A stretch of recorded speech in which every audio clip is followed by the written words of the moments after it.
Hi, I'm Lisa Rinaman, your St. John's Riverkeeper. Today is day 12 of our 13-day journey to save the St. John's.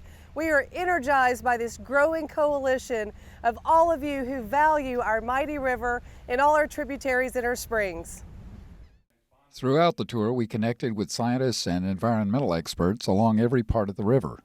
On day 12, the Marine Science Research Institute at Jacksonville University was host to a forum covering wetlands, climate change, and pollution in the St. Johns River system. I think we're facing a raft of issues short-term and then some long-term issues. Short-term, we're dealing with development, we're dealing with industry, we're dealing with pollution that are on the scale of tens of years, things we can deal with in yards and within our lifetime.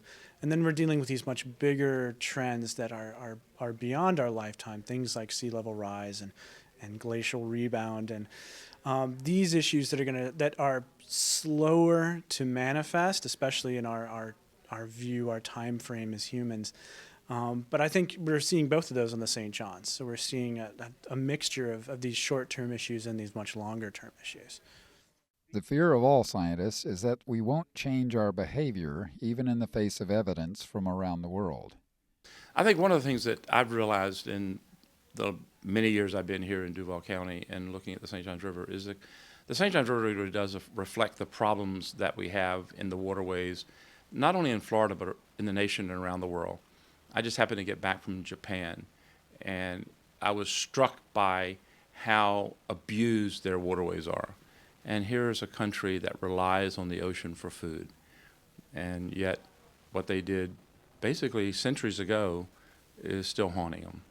And so we want to try to be smarter than that. I think the first step is you start learning, you start informing yourself, so when people say things to you, and there are a lot of people who will spin issues, especially when money is involved, about scientific findings or research.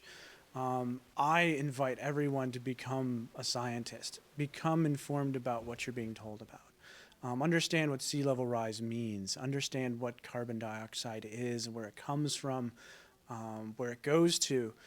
Understand what nutrients are. What is phosphorus and what is nitrogen? What does your body use it for? What do plants use it for? So that way, as a better informed person, you can then hear what's being said, hear what's being written, and make a determination for yourself whether you believe the source of that information. We know that the St. John's is in peril from management decisions made every day which permit the destruction of wetlands, overuse of water, and allow stormwater runoff in septic tanks to compromise our drinking water. However, there is some good news. I think the manatee is an example of a success story in terms of not just the St. Johns River, but Florida. And by making the manatee no longer an endangered species is a success story and something we need to celebrate.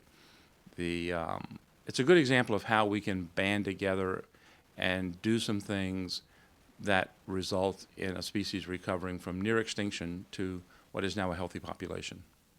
After the forum, we followed the St. John's downstream through the busy maritime sector and past the busy container docks of Blunt Island. The Mayport Ferry, which was to be shut down by the state government, was saved by the combined effort of committed citizens and a receptive city of Jacksonville. Now is the time to come together to save the St. John's. Join us on this continuing mission. SaveTheStJohns.org.